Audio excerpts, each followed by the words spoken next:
I try to not use the term life-changing too much because I believe that it's different for everyone. I do believe that study abroad and international experiences impact us, but I also know that they're very white-centered and doesn't allow for students from historically marginalized groups to really, I believe, grow in the way that they would want to. And so I just want to make sure that we continue to decolonize our international programs, that we really think about how do we not center it on the United States? How do we not center it on whiteness? How can we broaden that in a way where people can really engage, and no matter who you are, you have an outstanding experience and a very high impact experience.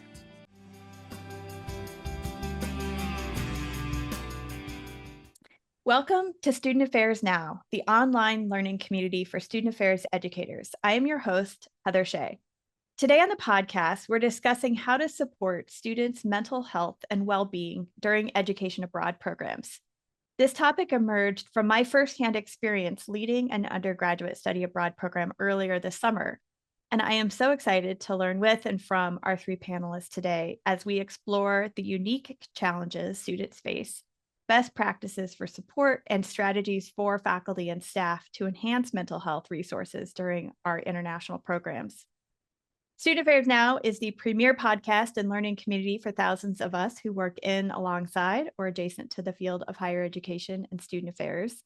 We hope you'll find these conversations make a contribution to the field and are restorative to the profession. We release new episodes every week on Wednesdays, and you can find us at studentaffairsnow.com, on YouTube, or anywhere you listen to podcasts.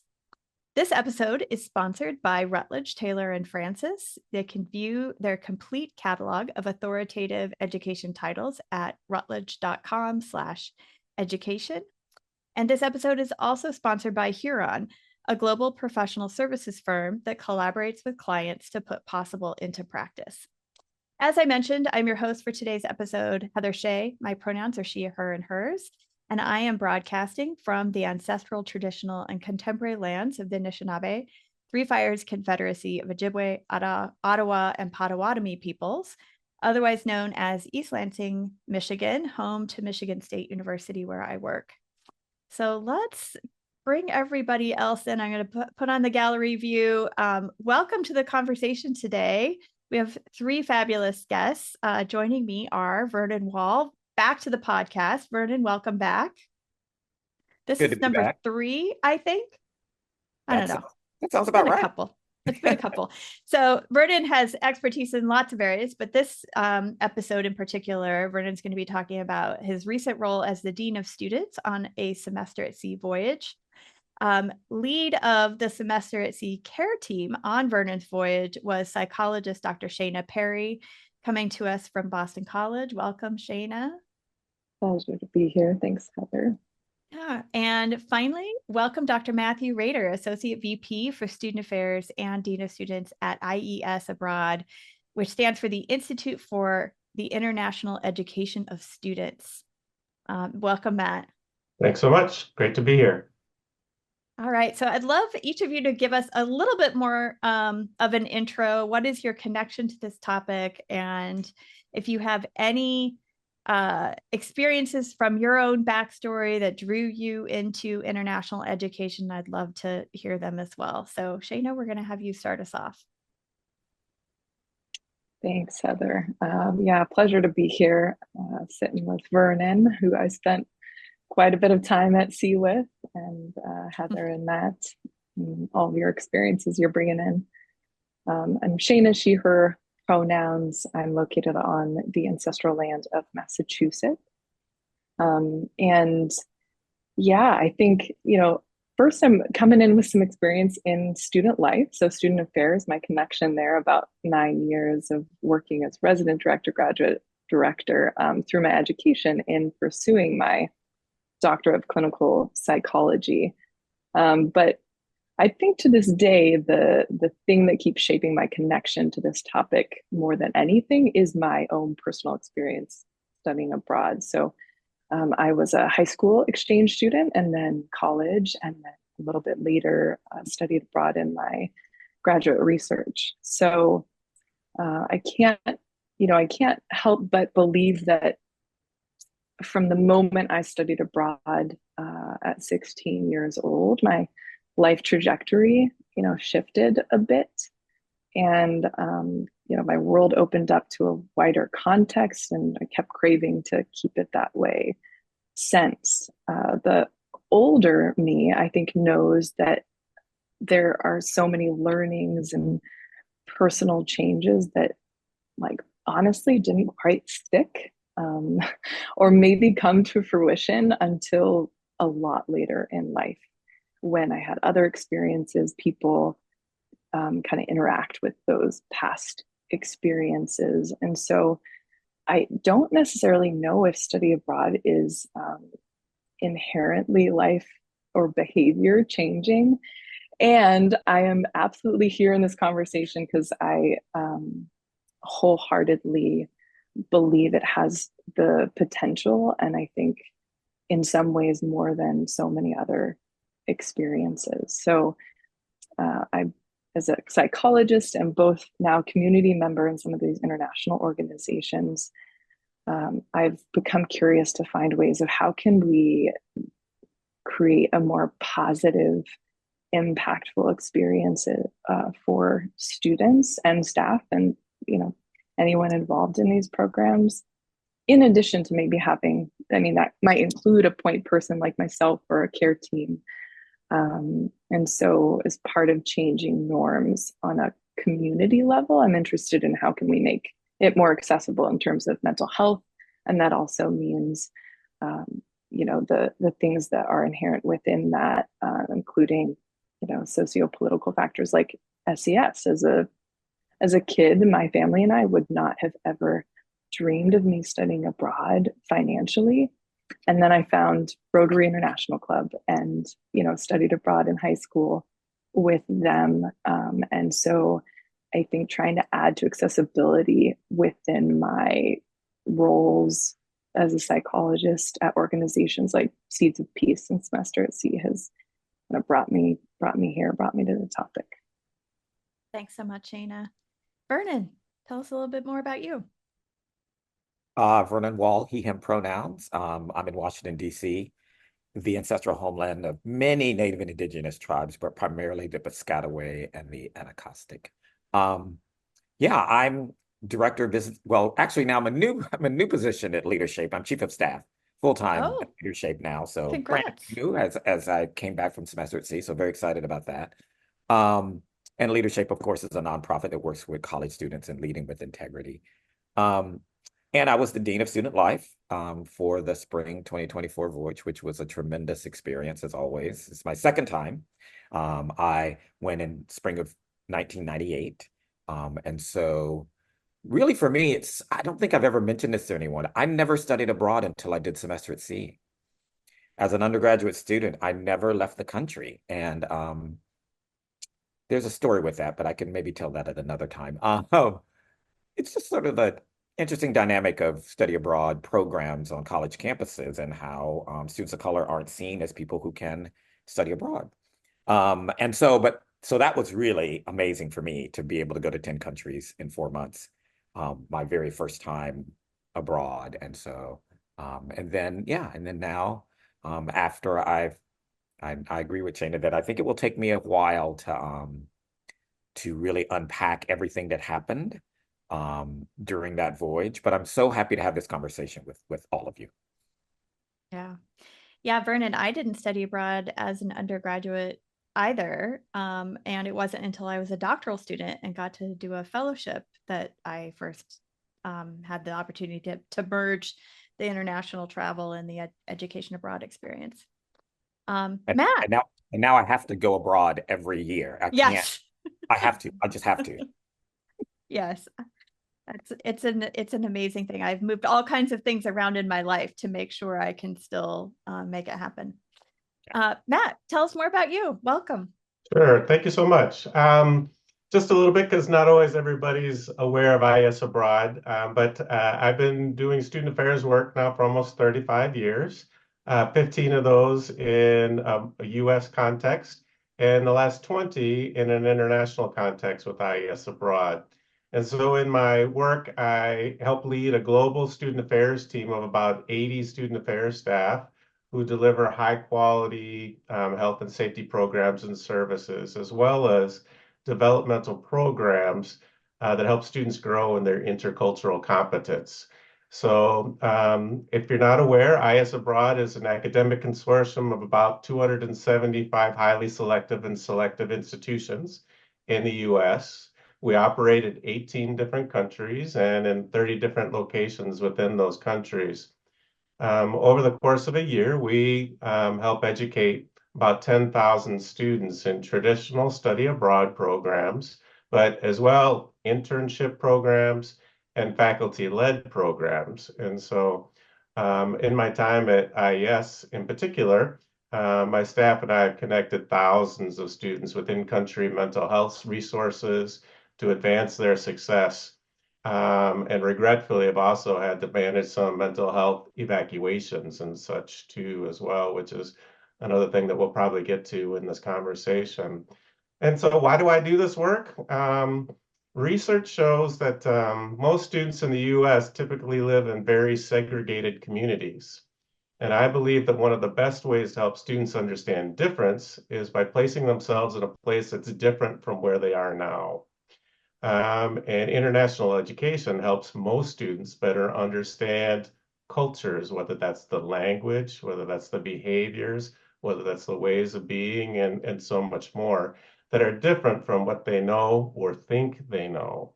And through the experiential nature of study abroad, we can help students become more interculturally competent, both internationally and domestically.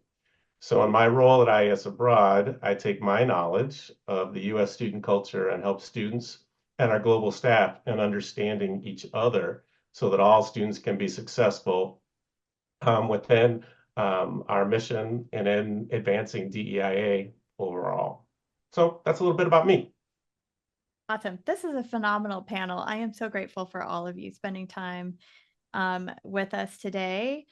And Shayna, we're going to start with you as far as questions go. From your experience as a psychologist, mental health professional, what are some of the most common mental health issues that students might encounter while studying abroad?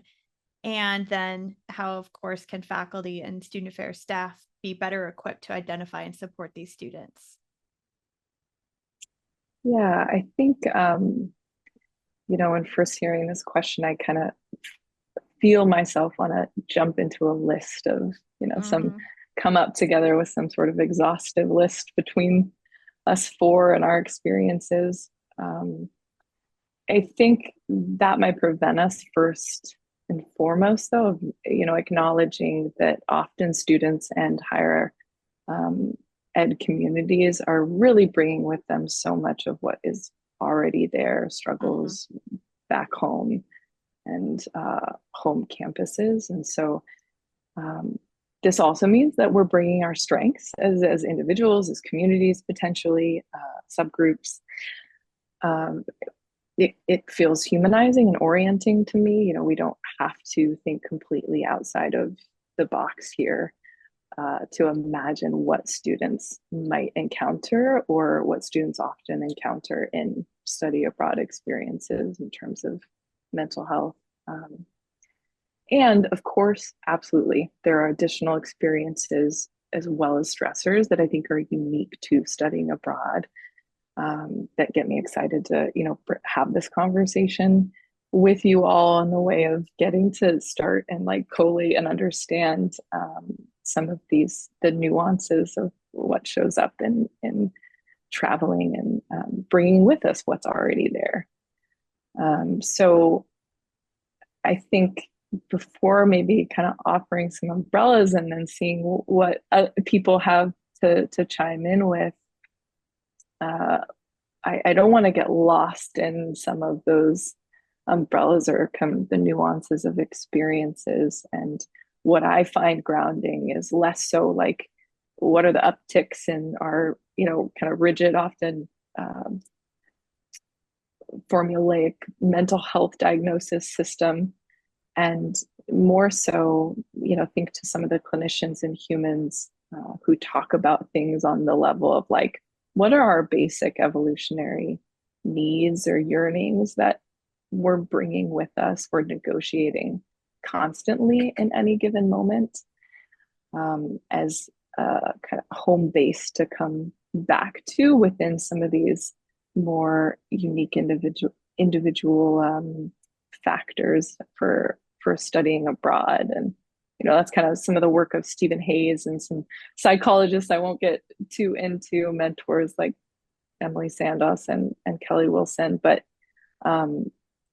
one, I think when I picture the faces of the students and my colleagues and some of my staff who I've gotten to learn through their experience in sitting in times of difficulty or joy, studying abroad, it comes back to, for me, I think always this need, yearning to belong, this need to feel or, entirely come into contact with our experience when we're doing these, wild adventures sometimes, heart-wrenching adventures, and the yearning to be oriented. We yearn to know where we are in terms of present, past, future.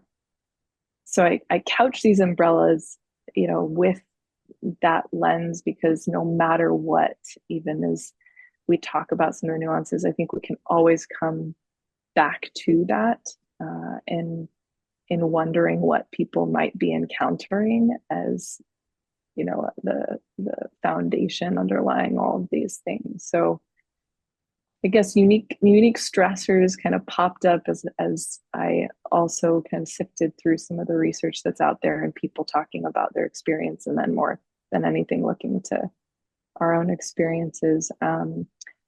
One, usual supports are not as accessible. And I think there's all sorts of things we can talk about within that. It's especially time limited. So is, college, so is any maybe educational experience. And especially so, I think, when studying abroad, whether for a couple weeks or a couple months. And then there's these gradients of culture shock that you might be experiencing or not. And the people next to you, as you're traveling about with these new humans, are also experiencing it at different rates or degrees.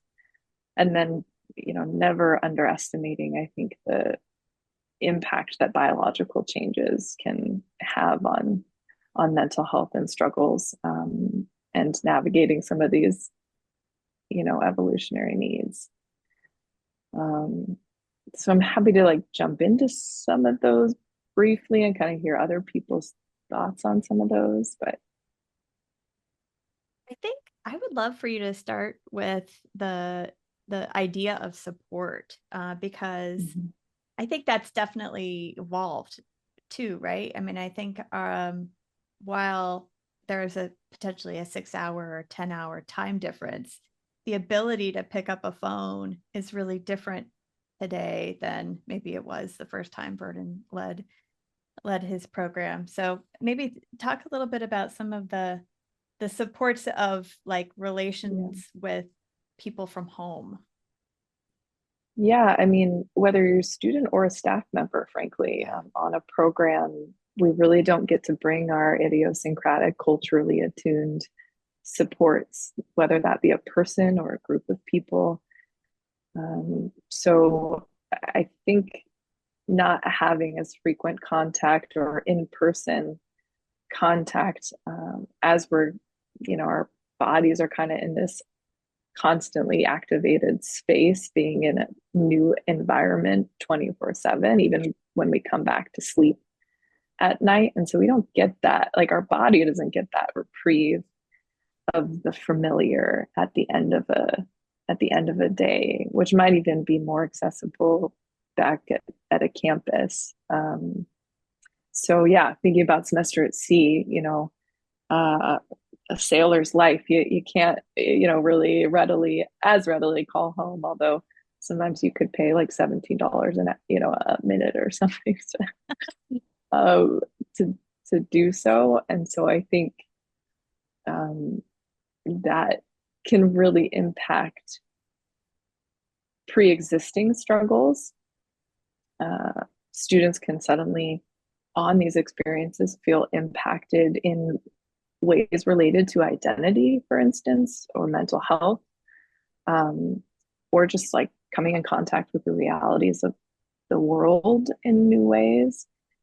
And maybe they've figured out how to navigate that back in a more familiar context, but then you take it into an unfamiliar context and it can become really disorienting, and kind of going back to that yearning to be oriented, to belong. Some of those things are just not inherently there. I think a very concrete example that, is not unusual necessarily is if a student or staff receives a difficult news from back home, or maybe an unforeseen event occurs, like the death of a loved one, for instance, and there's no one familiar or from familiar realms to process or like help carry those feelings, at least not in person as readily. So I think that can be something people encounter that they may or may not be expecting, and can be really challenging. Yeah. Matt, what would you add? Yeah, I would just add that we also need to think about students as we think about their mental health related to how much structure do they need and such on a given program. One thing that's a little bit similar, I think, between I've never been on a semester at sea program. I know people who worked on semester at sea programs, but you get students from all over the US that come and study with you on the ship. And we get students from all over the US that come and study with us too as well. One of the things that might be comforting for students is they all come back to the ship, maybe at the end of the day, and there's that cohort of students where they can count on for support. While there's many things that will present challenges in that, somewhat, if a student, there's different kinds of programs. So there's like the semester at sea program. There's the IES program where we're getting students from all over the United States and putting them in particular locations around the world too as well. And they can create a cohort that way too as well. But there are other programs where there's direct exchange, like Michigan State with University of Freiburg in Germany, where students come back and they're going through those universities independently. And some, based on their resilience or ability to manage, can manage something like that. Whereas others, I might need to go on a faculty-led program where I know Heather Shay, and she will be my kind of looking out after me and such. So some students, and helping not necessarily steer or advise students in particular ways, but helping them understand, if I know that I'm an anxious person, for example, what's going to be the best program for me to help me through what I might experience when I go and study abroad or encounter this international experience, because some will have traveled before, some will have never traveled before. Yep. And so how do we accommodate, how do we best help students in terms of their success in these international kinds of experiences? So I would add that to what Shayna was saying. Yeah, that's great. Vernon, do you want to chime in, share anything? I mean, I think for me, I remember before I sailed the second time, I thought the term mental health is so broad. And our knowledge of mental health issues is varied.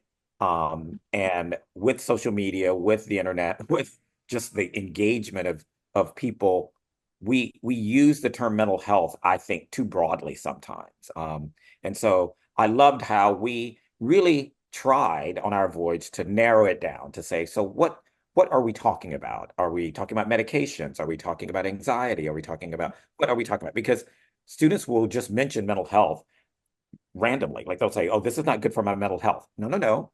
Tell me what exactly is a concern of yours, and let's look at that. And I think family members also too have done that in terms of sharing, well, I'm concerned about my students' mental health. Well, let's talk about specifically what you're concerned about so we can then provide the service or the services for the needs that you have. And so that's the thing that I really learned most, is to really help people hone in on, like, so what support do you need? How can we be of support? And the fact that whatever dynamic students had before they came on the voyage, they have it on the voyage. And it's even more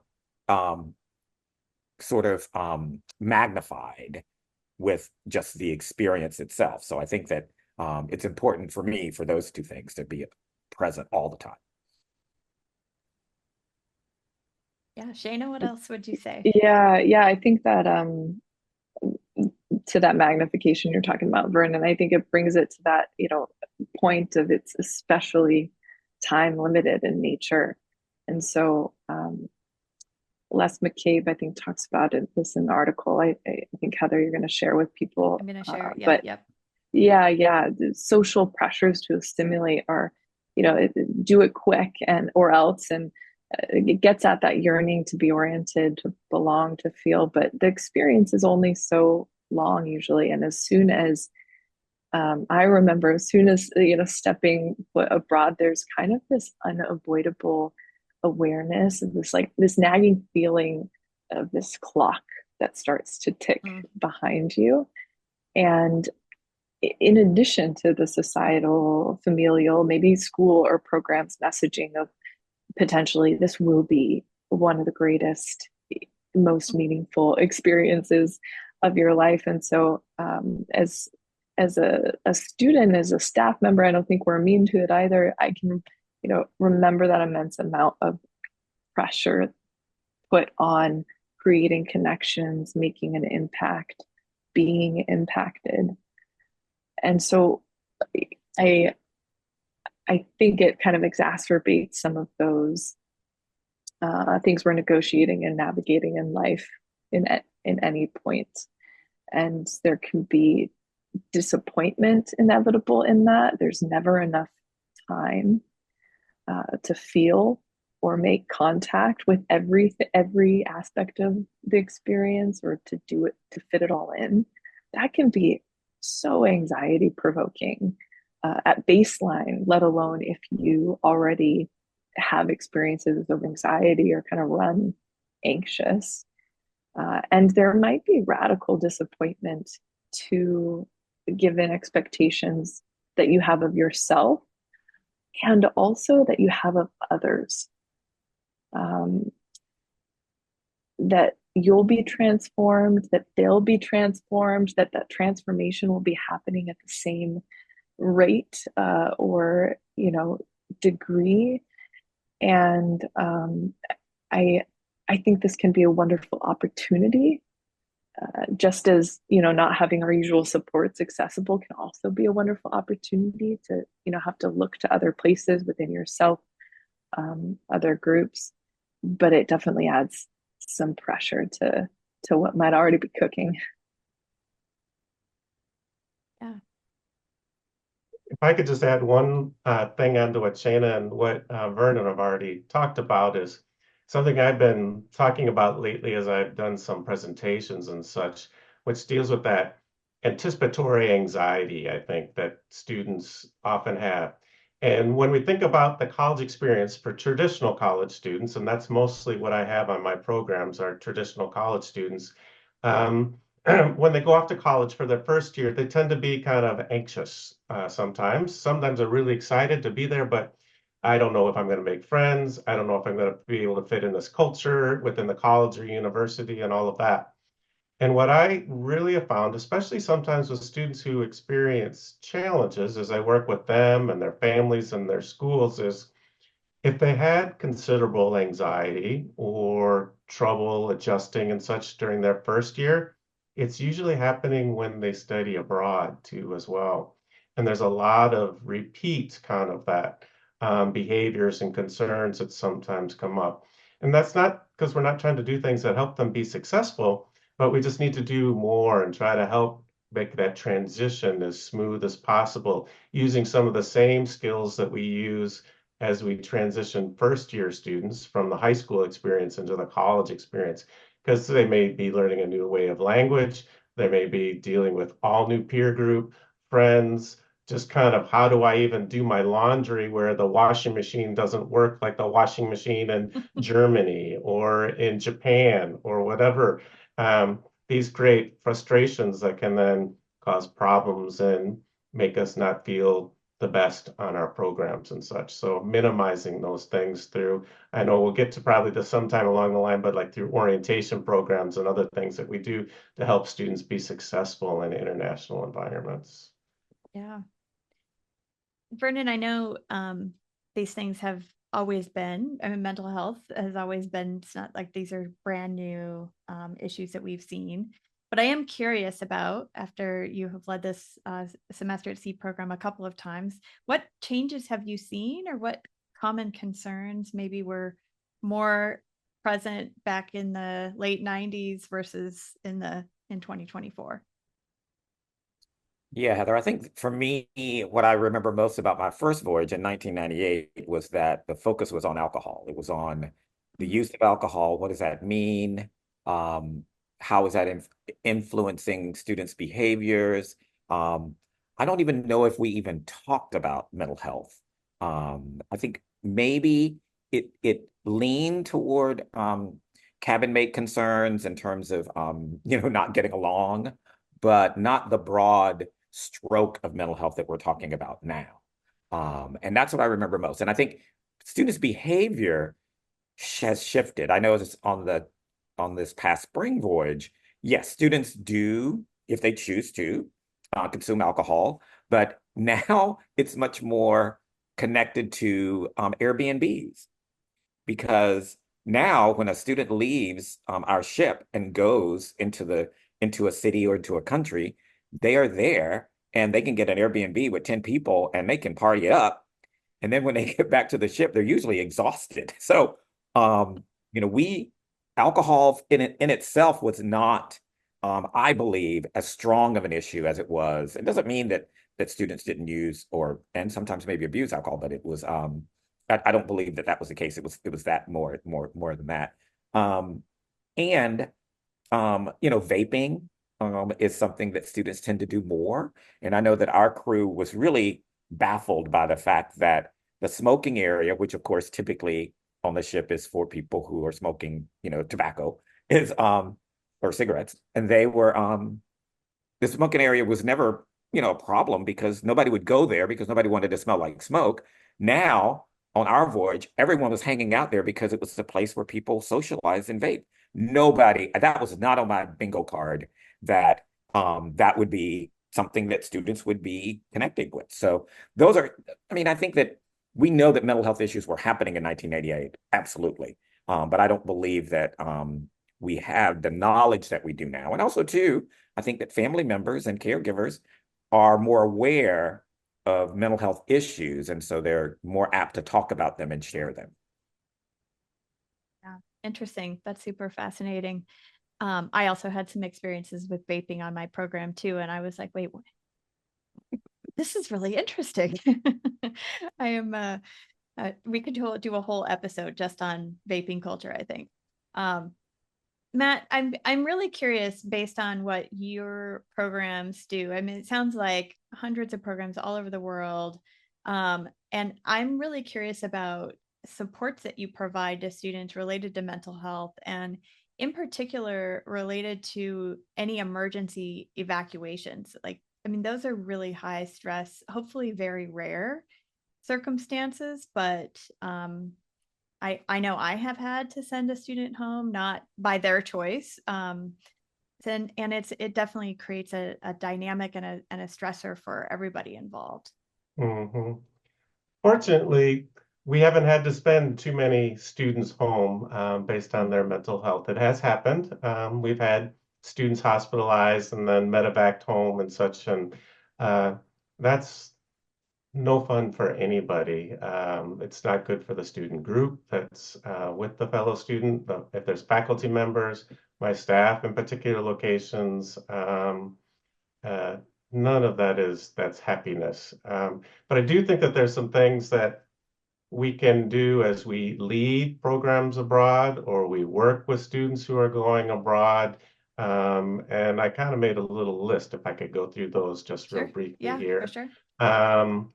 Is the thing I think we always need to remember, and I think sometimes people forget, is that whatever's in your student body on your campus is exactly what's going abroad. They're not different students, even though students might feel that they're different or whatever.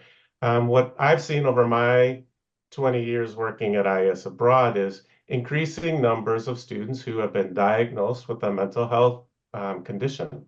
And that's good. It's really good to know that people are getting the help and sometimes the psychotropic medications in order to help them succeed and lead happier lives. That's really great. Whereas earlier in my career, that might not be so much that you talk about, but we've socialized that really well in US culture and education and such, so it's not shameful or anything like that to talk about any kind of mental health concern that you've had in the past.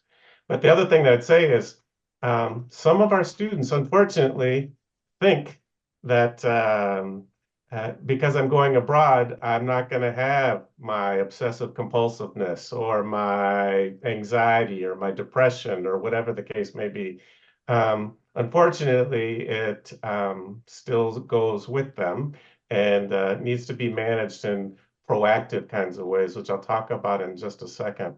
And then the other thing I think it's important for us to think about as we try to support students related to their mental health is particularly related to identity related issues. And if I'm the only person of a particular race or sexual orientation or gender or whatever, what impact those kinds of experiences will have on me in the location in which I'm studying or visiting or whatever, which can at times be quite significant. And having those early conversations with students to socialize them about what life will be like, whether it's on the ship, with semester at sea, or one of my program locations, or as a faculty leader, taking them to Europe or South America or whatever, having those real conversations with people so that you're forewarned, not forewarned, it sounds negative, but you're socialized to what life will be like on the ground, because I think that that helps lead for more positive experiences sometimes in a new culture. So I'm always of the one to believe that being proactive is much better than being reactive to something that you never told me that based on my gender. For example, if I'm a woman, that I might experience catcalls or something like that in Morocco, for example. That's not a fun thing to have to do, which also can impact my mental health. But one thing that we do, and I'm sure lots of other providers do, like IS Abroad and colleges, universities do, is we require all students to complete a medical form for us in order to study with us. And on that medical form, it asks students if you've ever been through counseling or you're on a psychotropic medication or anything like that. And some students might be afraid, they're going to say that I can't go and study with this particular program because I listed that. We do everything in our power to say, we will do everything in our power to make sure that you're going to go, but knowing that information in advance so that we can connect you with a counselor in the country that's English speaking, if that's your first language, so that they can be successful. That's what we want to do, or that you can have the right amount of psychotropic medication for your entire time abroad. So there's no time where you're having to go without, where it can change how you're feeling and how you're experiencing a culture or a program or something is really, really important. And one of the ways that we do that, and it sounds like it might be similar with Semester at Sea, is we make connections with people that are at our program locations. And for us, people with pre-existing conditions, which are both mental health and physical health, typically work out to be about 20 to 30% of our student body. So we're contacting those students in advance of their going to say, hey, would you like to work with a counselor while you're abroad? We can get you set up with somebody in the city that can help you and get everything managed and such. And so that can be really good. Now, if you're on a short 2-week program or you're doing a J-term program or something, it makes it a little bit more hard. But for longer experiences, like what Semester at Sea is doing and what we do at IES, that can be really, really helpful. And then in addition to just the medication that I was mentioning, is confirming that that medication is available and or legal if they can't bring enough with them. Because a lot of the stimulant psychotropic medications in many countries are illegal. and you can't even bring them into the country. And helping students think about that in advance of their going, especially for students who have learning disabilities and such, and are on things like Adderall, Concerta, and those kinds of things. Like in Italy, those medications are illegal. So how can we help the student work with their provider here in the US to think about non-stimulant drugs that might be able to be used in the country that might do similar things? And it sounds similar to other organizations and such. It's all about orienting students, giving them more information about how to be successful, how to take care of myself while I'm abroad. And so we do a number of pre-departure things, which I think is best practice too as well. In our programs, talking about that we have staff that can help you get to see a mental health professional or a psychiatrist, or a GP or whatever the case might be at the particular program location that's English speaking. And that can also help you with a mandatory student health insurance policy that we have for our programs, that most colleges and universities have too as well, that covers mental health. And that there's very little, if any, out-of-pocket expense for a student, because sometimes our students haven't been accustomed to having to pay for certain things. And in countries abroad, you have to pay to go see the mental health provider on the spot. Typically, it's not going to work on something that just you pay a deductible or they send a bill home or something like that. That's just not how it works, and helping students understand that. And I'm sure colleges and universities are doing this for their semester-long programs and other things, is vetting English-speaking mental health professionals in the country that students would feel comfortable with. And in some places and in some countries, finding good English-speaking or psychologists or psychiatrists can be quite challenging that are English-speaking. And yes, our State Department in the US provides some of those kinds of assistance and help, but not enough. And they're not always usually where you're going to be with your students. And helping them find those things and utilizing a good health insurance provider, like one that we use, can be quite helpful.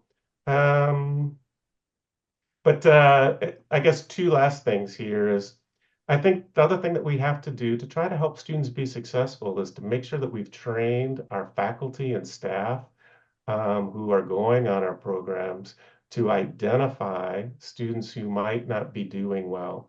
Are they becoming more socially isolated, withdrawn from the group? Are they participating in classes that we're providing? Are they sleeping a lot? Vernon was just talking about alcohol programs. Are they abusing alcohol? These are all the things that we kind of typically talk about in early alert programs in the US for first-year students. All of those things, in my particular opinion, work perfectly well, and extremely well for that matter, in study abroad programs.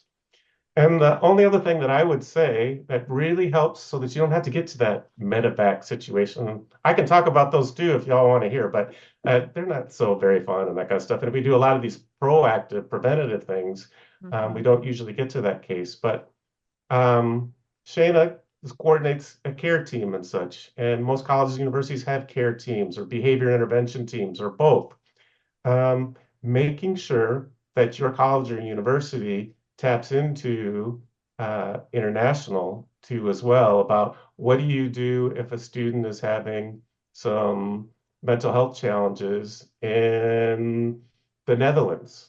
What are you going to do? How are you going to manage that? What are the resources that you can count on the ground to help you through that particular problem? Because I have found in my years, some schools aren't very well developed in that particular area, and get concerned about what they should be doing if they think a student should be leaving a program, and protecting the student, but also protecting the college or university too as well. And what I found, unfortunately, is many times some schools do not have the appropriate mechanisms in to manage student mental health abroad.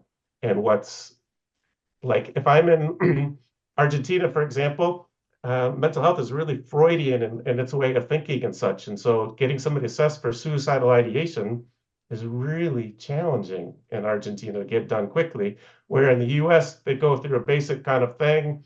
We might move them to some sort of CBT, and maybe it would help get them through the program and such. But you have to know these things on the ground too as well. And I think that's where we need to give some more thought to how we help students be successful sometimes if they've had past histories of mental health challenges. That's a long list. I'm sorry it was so long. No, that was really helpful. And I was reflecting up on my own experience because I do think in a previous iteration of the program that I lead, I was paired with somebody who I don't think was really prepared to deal and address and work through and support students. And I think that's that last point that you made as far as training staff and faculty how to identify and then having those resources and supports back on your campus is really key. Like we need folks who have those well-run, not just content area expertise in the discipline that the program, if they're doing a faculty-led program, not just that expertise, but also the understanding of the issues and challenges that might be impacting students. Shayna, Vernon, anything you'd like to add to best practices? I mean, I cannot speak highly enough of the care team that we had on our ship. So whatever that looks like for an institution, there needs to be some group that reviews students of concern. I mean, that was, I think, beneficial in us. We did not send anyone home during our voyage for even for discipline, which is unheard of on semester at sea. Now, that doesn't mean that students didn't choose to go home because of difficulties that they were having on the ship. So I do want to separate the two, that we did have several students leave just because it just wasn't good for them in their mind. So I just want to make sure that folks, campuses think about, so what does it look like for every program to have some sort of support? Because the person, the faculty or staff member that's, taking the students abroad, that should not be the only person that's involved in mental health for students and their success. It should be more of a team effort. And what does that look like? Yeah, I mean, I agree completely. And I think it's a balance between, yes, knowing yourself as a student and, having those conversations with people you trust before you choose a program as you're exploring programs. I think that also lands on the study abroad office at your campus as well, and helping you think through all the different dynamics. And it's, I think, important for programs to know their students and their applicants prior to. I saw some, really wonderful things. The counselors, we had 3 counselors on the ship that semester at sea, and prior to the voyage, they made, over 100 calls just connecting with students who, like Matt, you were talking about, maybe disclosed a diagnosis or medication, or it just said, hey, I'm thinking about my anxiety before I go on the ship. And they made those initial connections to even just raise some questions, not in the way of saying, oh, sounds like you can't come to this program, in the way of saying, okay, like, tell us more about that. Here are the resources we imagine will be on the ship for you. What are you thinking of bringing along with you? Whether that is sometimes a letter from their provider back in their home, campus or state that is, advocating for them for certain accommodations. And in terms of the care team, I mean, it was just priceless to have multiple people across the program from different departments talking about and advocating for students, because I just can't even imagine having tried to do that alone, or the counselors or the resident directors on the ship, or dean of students. Like, I can't imagine people having to do that. Heather, to your point of kind of being in the situation where maybe you were okay to try and navigate some of these things, but then you found kind of your or people around you weren't necessarily ready for that. It is huge and so helpful for being more preventative than reactionary, or meeting the issue at the height of the crisis, which we know is just so much harder to navigate. Well, and I'll add to that. I love your comment, Jane, around having people from different parts of the institution, because if someone is not doing well academically, they probably are also then maybe having some concerns with their roommate, and that was the key. We were able to talk to each other to know that, oh, well, this person has missed 2 classes. Let's find out more about what that is, because rarely does mental health impact only one aspect of their lives. And so we can understand more if we have more touch points. And so that's, I think, was the key. And I would just add one other thing too. The thing that always pains me most at the beginning of a program are boomerang students. They've made all the plans, they've made all of the arrangements. They get to a program location and they get off the plane and they're so anxious, or they just say, this isn't right, and they're on the next plane back home. Yep. And it just pains me. They've invested so much time. There's all these visas and forms you got to fill out and all these things you got to do to study abroad. And then to have that go all that way and then come all the way back home. I want to make sure that we have few of those. And we have very few overall as an organization, but it still happens. I respect those students who know this isn't going to work out. It's just going to be too anxiety producing for me, or whatever the case might be. And it's best for me in terms of my own mental health to be back home. I respect that one immensely, but making sure that we've done everything that we can to lead to that student success. Because we all have little bumps in the road from time to time, but usually with the appropriate supports that I'm sure Semester at Sea has, that we have at IES, we can get over those hurdles, but you have to be a little bit willing to give it a try and such, and get yourself a little bit out of your comfort zone. And that can work out well for many students, but I just, that's the part that just really pains me. I think that what Shayna and Vernon were talking about too. Yeah, I think adding to that, Matt, in terms of some of the pre-departure prep that can go into it, something I saw, and I've been learning from my work at Seeds of Peace is prior to some of these international camps they send students off to, there's so much in-country programming for the months leading up to departure. For sometimes, like you're speaking to, Matt, the kind of prepping for like, this is going to be anxiety provoking from maybe the moment you arrive.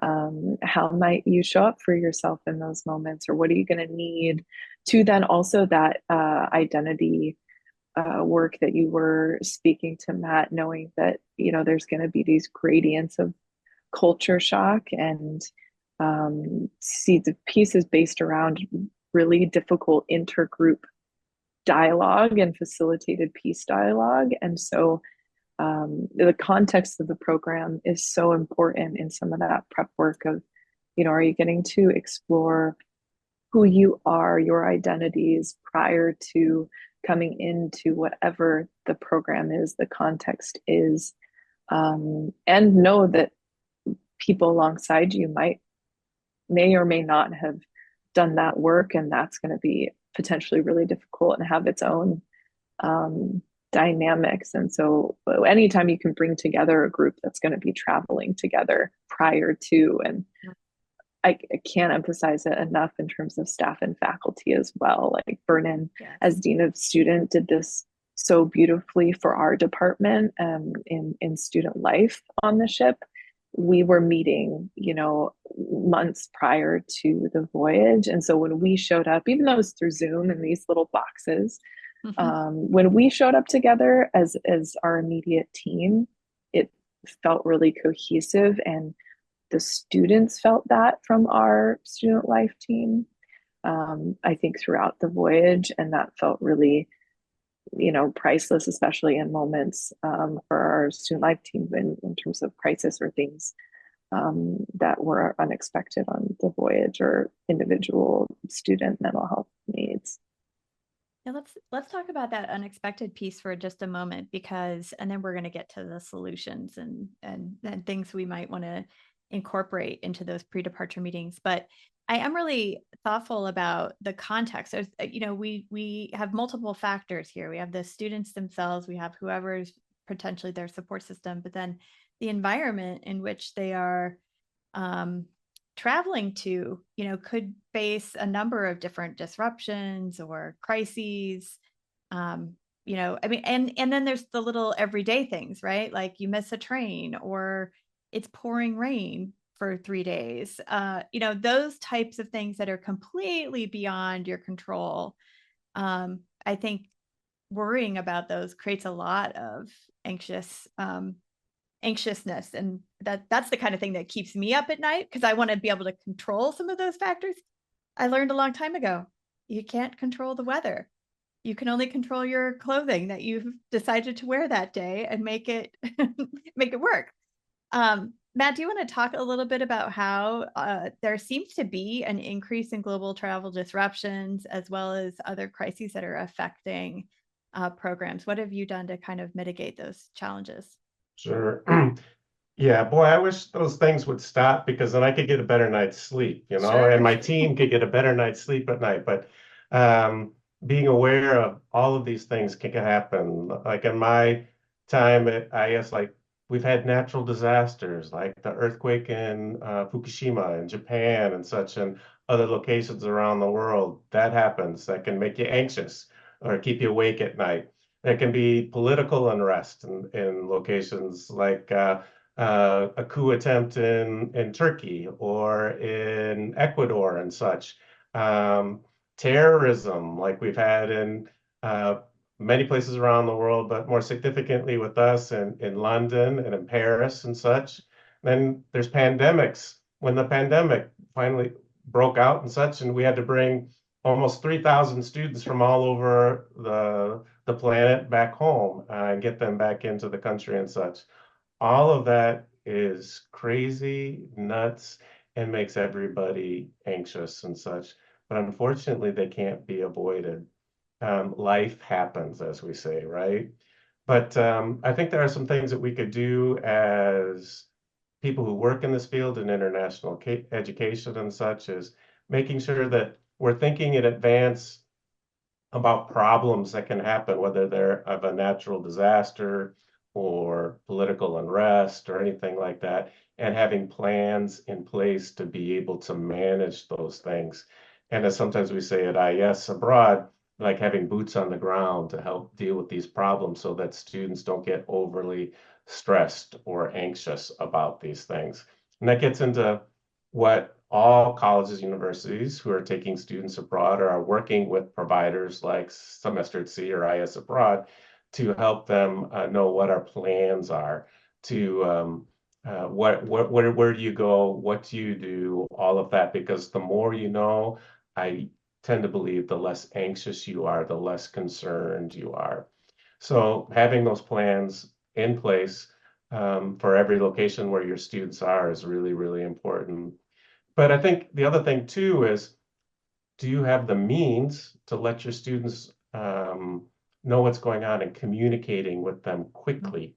So what the State Department, the US State Department, sends out messages and such to students where they're traveling and such, but having other services that can help explain what's going on that maybe the State Department has missed or might not have hit their threshold, but really is something that students are experiencing in a particular location, is important. And one of the things I have the good fortune of is to have quite a few staff at each one of our program locations that help educate students and communicate with them.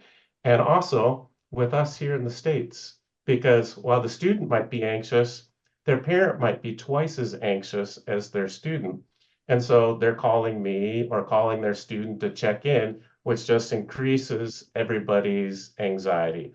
Or even the school, if they don't know what's going on in a particular location, they're anxious, then they can't convey a sense of calm to the parent, who can't sense of calm to their student and such, and it just becomes a big mess, if you will. So one of the things that we try to do within our organizations is be really timely about anything that's significant that could make students anxious of all those various bad news situations that I mentioned when I first started. But having people also on the ground, and I'm sure on the ship with Semester at Sea, that can help normalize at times what's going on within the local community can be really, really helpful too as well.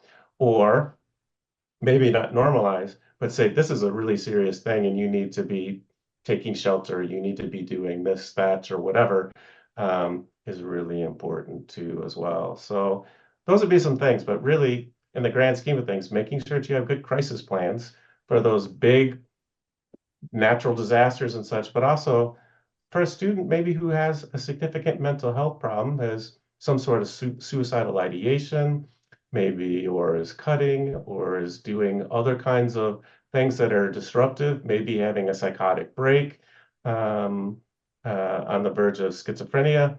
What are you going to do in that particular situation so that you're not alone trying to figure this in a country that you may not be as familiar about? Who are your resources? Who can help you with the student? Or also, how does the student know who to call, or the peers that they're with know who to call to help them when these situations happen? Fortunately, they're not everyday kinds of things, but when they do, they're usually pretty serious and people need help. And I think that's what we do in student affairs and what we do. Yeah. So we are getting close on time. So I'm going to move us to the how do we prepare faculty and staff. So Shayna, I'm going to have you tell us a little bit about some suggestions there, recommendations and training and resources. And then Vernon, I'm going to have you speak a bit about how we can better prepare students and also thinking about parents and supportive family members as well. I'm imagining this episode being something I might send to my students in the future. Share this with your parents, just so, there's some familiarity with these are challenges and these are some of the possible ways that we can address. So Shayna, what resources or trainings would you like to share? Yeah, I mean, I think one, even just naming and normalizing, like you're saying, Matt, some of these different things that might be encountered, whether, there's going to be unique biological changes on your program, meal times, types of food, naming all of these potential things and becoming aware of them ahead of time, or those gradients of culture shock, or less accessibility to support. So even just putting that out into verbal form with students, I think can be great, and making that more of a conversation in any way where you're not talking at them, you're not giving them a pamphlet, you're having real conversations with each other. And maybe, all the better if you can bring students together in that, if it's a context where you're going to be, traveling together with a group who you don't know yet or you do know yet, and bouncing ideas off of each other, because I think students are so often more resources to each other than anyone else, and can throw out ideas of like, oh, I didn't think about that going into this, and so that's a resource. So any way that programs and faculty or staff can be the facilitators of those spaces prior to knowing that people might need a place to jump off of, or some ideas to jump off of, and then with that, like I mentioned, Vernon and Matt was speaking to as well, getting faculty, staff, or anybody in the programs, whether they're at land or in the US or whatever context, going abroad as well, finding ways to get those people talking and make sure there's really transparency around those crisis plans, what resources are in place, not because you'll ever be able to foreshadow, what's going to happen, But even just for staff and faculty's own understanding and peace of mind, like really training around identifying signs, and then what do you do with those signs? Who can you look to based on the program? Is there a care team? Are there certain people in place? Seeds of Peace, it was me and another mental health support person, and then all the individuals supporting each group from their designated country. So we were talking about that prior and had like our lines of communication pretty transparent for when those situations arose. And yeah, any pre-work you can do to set things up for yourself prior with providers, with people. I have from the clinical psychologist part of this, I work with individuals in therapy and have college students and others traveling abroad. And so we're talking about in our individual therapy sessions what things might feel like, look like, and how they can take a piece of our work over with them.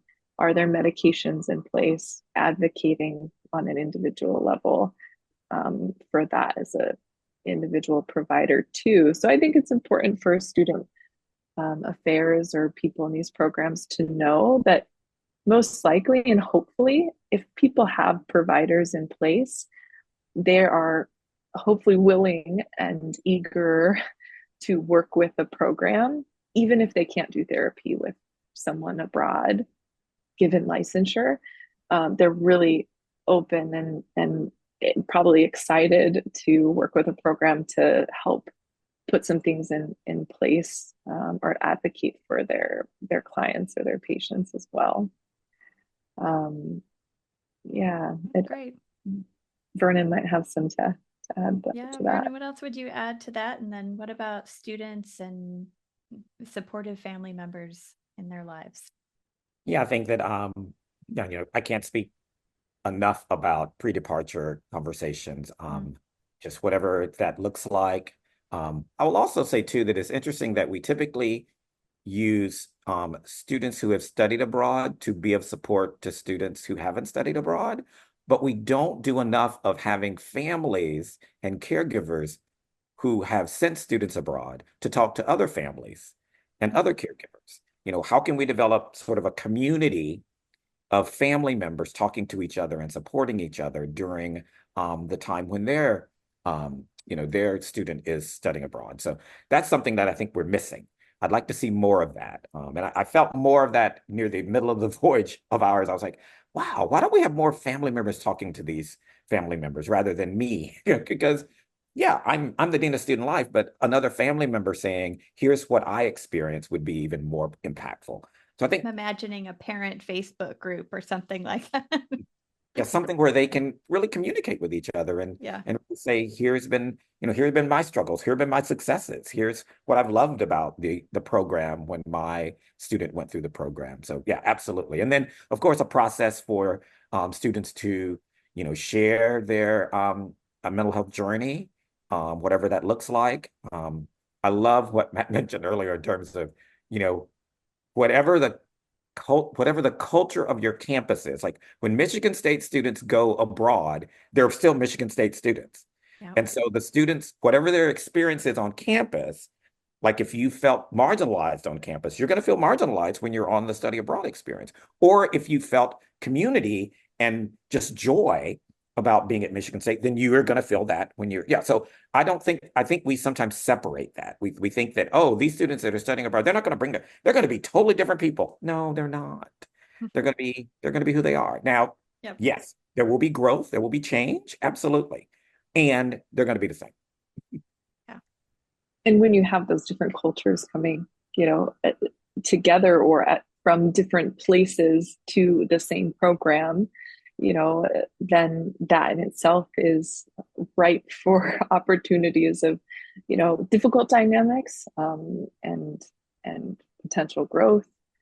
And I think to burn into your, point and what we were talking about earlier, with pre-departure, I'm also realizing more and more how significant reentry programming and Mm-hmm. discussions are, because, like I started out, my older self knows that so many of my experiences initially, studying abroad as a student, I really didn't come to understand them, or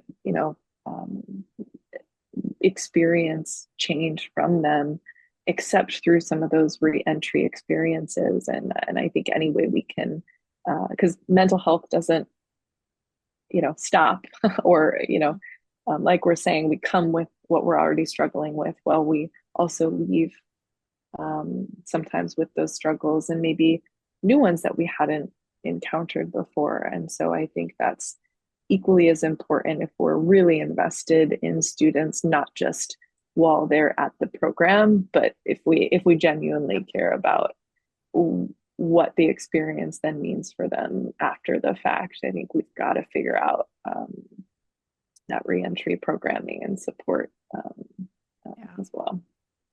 Yeah, Matt, go ahead, and then I Yeah, have I know that we're running out of time, so I'll be quick. But I just have to really support what Vernon and Shayna have said about utilizing students. We call them ambassadors with us, former participants on the program, and how they dealt with their own mental health challenges or concerns when they were abroad. To normalize that is really good. And I know a lot of study abroad offices on campuses these days allow students to post about things that have happened. And like on our website, students will talk about mental health things that have occurred and such, which normalizes it. It's okay. It's fine to talk about this, and that there are support systems and such. And this comes back from my days of being a associate dean at a small liberal arts college and such along that line. But I really see parents as partners in this experience. And I send a number of communications to students, well, to parents, excuse me, about what life is like for their student during the course of the semester. And so right before they go, I know because I sent two of my own kids on study abroad experiences, and things are a little anxiety producing at the house, wondering how things are going to go, all that kind of stuff. So I say, this is probably happening in your house right now. These are some things that you might want to talk about so that you're less anxious when your child gets abroad or your student gets abroad. And then a couple of weeks after they get abroad, I sent out another campaign saying, your student's been here for a couple of weeks now. How are they doing? If they're not doing so well, call me. Tell me what's going on, because they're my best eyes and ears of anybody. And then as it gets to be time for reentry, which Shayna was really nicely talking about there, there's going to be challenges coming back to campus or coming back to the US. This isn't as cool. This isn't as fun. I like how things were in this country better than how things are here. How do we help students readjust and normalize back into the culture of origin? So I think all of those are real important things that we all need to be thinking about as we're working with students and helping them with their mental health. Yeah, that is great. I've employed for multiple years an assessment tool, but then as part of that, they can check if they want to come and meet with me, if they want to be a part of a larger group process. Some students don't want to be a part of any of that, but we always do a reunion also, which I think is a good way to bring everybody back together.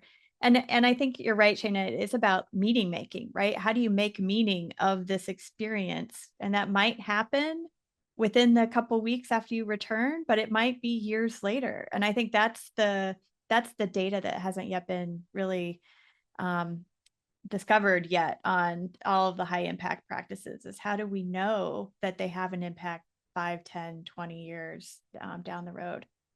Yeah, both the joys and disappointments, I think. The disappointments, right? Yeah. This has been such a fabulous conversation. I'd love to end, as we always do, with our final thought, which is, this is the Student Affairs Now podcast. So what are you thinking about, questioning, excited about now? And if you would like to share where people can connect with you, that would be great. And so, Vernon, I think I'm going to start with you. Yeah, I remember my first voyage, when I came back, I worked at Iowa State as assistant dean of students, and the first thing I did was develop a study abroad program in student affairs to take students to London for 15 days to investigate how leadership is viewed in another country. Because I wanted to make sure that specifically students from historically marginalized identities had an opportunity to study abroad. And I did that for 7 years. And I still look back on that and go, what an amazing time to take those students and to watch their growth and development. Just phenomenal. Students who never even been on a plane before, from central Iowa. So it was really kind of cool. And I that's what I'll always remember. I'll always remember that. And then this past voyage, just navigating all the things that we had to navigate with a group of the most amazing and talented student life professionals I've ever worked with. I mean, I don't know if I can do this again because I don't know if I could ever pull together a group of people that were just phenomenal. And so what I'm leaving with, I think, is this thing around making sure that we are honest with our students about the experience. I try to not use the term life-changing too much because I believe that it's different for everyone. I do believe that study abroad and international experiences impact us, but I also know that they're very white-centered and doesn't allow for students from historically marginalized groups to really, I believe, grow in the way that they would want to. And so I just want to make sure that we continue to decolonize our international programs, that we really think about how do we not center it on the United States? How do we not center it on whiteness? How can we broaden that in a way where people can really engage, and no matter who you are, you have an outstanding experience and a very high impact experience. Yeah, thanks, Vernon, so much. Matt, what about you? Final thoughts? I love everything Vernon just said. So ditto. And yeah, I would really like to see us do more in the field in terms of decolonization. That would be really good to help the field and everything. But I guess if the thing, as we focus on mental health specifically, I'm just hopeful that people who take students on international experiences will be thinking about their students' mental health even more and making sure that there are the appropriate resources to help students be successful on the ground. I love faculty who do faculty-led programs with us. I love faculty on campuses that I've worked on and such along that line. But unfortunately, for many of them, they don't feel as comfortable in this space in terms of helping students with mental health concerns and such. And that's why we need to help train faculty who are taking students on these kinds of experiences. Or if I'm in a study abroad office or doing something, taking students on a volunteer or service learning experience someplace, making sure that I'm fully aware of what I can do to help somebody who's maybe having some challenges. Because I don't want anybody to feel left behind or isolated or make the situation worse, God forbid. So I'm hopeful that more and more work will be done to help with some of the mental health situations that are presenting our students today and making them successful. And within NAFSA and the Forum on Education Abroad, such, this is the #1 thing that study abroad officers are concerned about with students. Yeah, for sure. Shayna, what about you? Final thoughts? Yeah, I think in terms of mental health and building off kind of this idea of moving away from US-centric lens, which I think can be at times pretty cognitive heavy, I've really been excited about imagining how art, music, movement, storytelling can be brought in, what it has to offer our communities, particularly these transient study abroad communities, when it comes to fostering getting more genuinely interested in each other's well-beings, not just, checking off a box of, oh yeah, we've got mental health resources, like really as a community, of course, interested in teams, thinking of this as a care team kind of dynamic. But time and time again, when I experience something like music or storytelling incorporated into a space, there's a tending to mental health and well-being on a collective level that feels profound in comparison to what a few planted support people can provide, or even what one care team can provide. So, I saw this around campfire sits at Study Abroad, Seeds of Peace. I saw this within some of the rituals and traditions groups of people came up with on the ship at Semester at Sea within the months we had together. And it felt different. And so, yeah, I'm really interested in more of that. I love it. I love it. Well, thank you all so much for your time with me today and for sharing your experiences and also for all the work that you have done to impact students and their success through study abroad. Before we wrap, I just want to give a shout out to our amazing producer, Nat Ambrosi, who does all of this great behind the scenes work to make us look and sound great. Thank you so much, Nat, for all you do. And also thanks to today's episode sponsors. A little bit about them. So Huron is a global professional services firm that collaborates with clients to put possible into practice by creating sound strategies, optimizing operations, accelerating digital transformation, and empowering businesses and their people to own their future. By embracing diverse perspectives, encouraging new ideas, and challenging the status quo, Huron creates sustainable results for the organizations they serve. Our second sponsor, Routledge Taylor Francis, is the world's leading academic publisher in education, publishing a wide range of books, journals, and other resources for practitioners, faculty, administrators, and researchers. They have welcomed Stylus Publishing into their publishing program and are thrilled to enrich their offerings in higher education, teaching, student affairs, professional development, assessment, and more. We are so grateful for their support of Student Affairs Now, and you can view their entire catalog of education titles at routledge.com/education. To all of our listeners, if you're tuning in today and haven't yet subscribed to our weekly newsletter, please take a moment to enter your email address on our website. And you can also stay in the loop with all of the latest episodes delivered to your inbox each Wednesday. And while you're there, visit our archives. I think we're over 210, 15 episodes at this point. So once again, I'm Heather Shea. Thanks to everybody who's watching and listening. Make it a great week.